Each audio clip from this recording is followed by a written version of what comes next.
BRS 10 ఏళ్ల పాలనలో పేదల సంక్షేమాన్ని గాలికి వదిలేసిందని ఆరోపించారు ఎమ్మెల్యే వీర్లపల్లి శంకర్. సీఎం రేవంత్ రెడ్డికి పేద ప్రజల కష్టాలు తెలుసన్నారు. ప్రతి పేదవాడికి సంక్షేమ పథకాలు అందించేందుకు కృషి చేస్తున్నామని తెలిపారు. కాంగ్రెస్ ప్రభుత్వం వచ్చిన తర్వాత పేదలకు అనేక సంక్షేమ పథకాలు అమలు చేస్తోందన్నారు. రంగారెడ్డి జిల్లా షాద్నగర్ నియోజకవర్గం అప్పారెడ్డిగూడలో ఇందిరమ్మ ఇళ్ల నిర్మాణాన్ని పరిశీలించారు ఎమ్మెల్యే. తర్వాత గ్రామంలోని లబ్ధిదారు అరుణ ఇంట్లో సన్నబియ్యం అన్నం తిన్నారు వీర్లపల్లి శంకర్.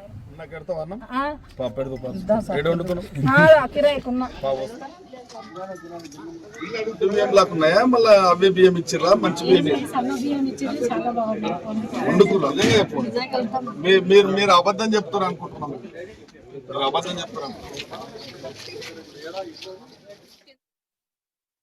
గ్రామీణాల్లో నిజంగా నేనే విధంగా అయితే గ్రామీణ ప్రాంతంలో నా జీవితం కొనసాగిందో రాష్ట్ర ముఖ్యమంత్రి గారిది కూడా అదే విధంగా కొనసాగింది. ఇలా ప్రజల కష్టాలు తెలుసు, గ్రామీణ వాతావరణం తెలుసు, ప్రజల కష్టాలు తెలుసు. కాబట్టే ముఖ్యంగా ప్రజలకు అవసరమైన సంక్షేమాన్ని అందిస్తున్నాడు. కాబట్టే ఇవాళ కొన్ని పార్టీలకు కనుమరుగయ్యే పరిస్థితి ఉంది, వాళ్ళ ఉనికి కోల్పోయే పరిస్థితి ఉంది. కాబట్టి ఇలా కల్వకుంట్ల కుటుంబంతో పాటు కొందరు గులాబీ కండువలు ధరించుకొని ఇలా మెత్తగా 10 ఏళ్ళు తిని మందిని మోసం చేసి గులాబీ కండువలు వచ్చి రోడ్ల మీదకి వచ్చి కావు కావు కావు అని కావు కేకలు పెడతా ఉన్నారు. సిగ్గుండాల మీకు. ఇవాళ 10 ఏళ్ళు చెప్తా ఉన్నారు, ఒక్కడొక్క ఇల్లు ఇవ్వలేదు, ఒక్క రేషన్ కార్డు ఇవ్వలేదు, ఒక్కరికి కరెంటు బిల్లు మాఫ్ కాలేదు, ఒక సిలిండర్ మాఫ్ కాలేదు, ఒక్కరికి బస్ పాస్ ఫ్రీ ఇవ్వలేదు.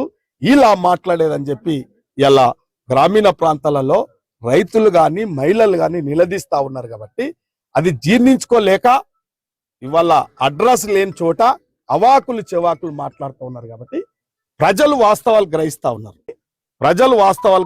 ఉన్నారు. మీడియా సోదరులు కూడా ఇక్కడ వచ్చారు, వారికి నేను ప్రత్యేకంగా విజ్ఞప్తి చేస్తా ఉన్నా.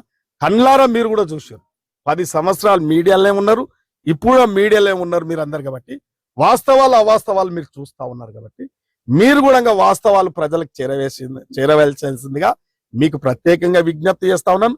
కార్యకర్తలకు కూడా నేను మనవి చేస్తా ఉన్నాను. ఈ మన ప్రభుత్వం